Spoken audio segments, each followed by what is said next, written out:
Oh, I got your question. You're trying to find Z sub C, given confidence interval. You want 86% level confidence. So draw a picture kind of like we did before, try and draw a normal curve here. This area is 0.86, so you take that from 1 and then divide it by 2, so the areas in the tails is 0.07. This is the Z sub C you're looking for, so it would be that, with your calculator, it's going to be the area to the left, so I add these two values. So it's 0.93 is the area to the left, and you'd want to use that inverse norm.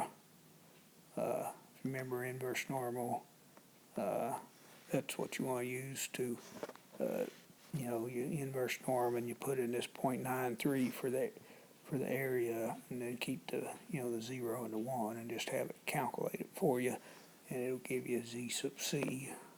Hope that helps.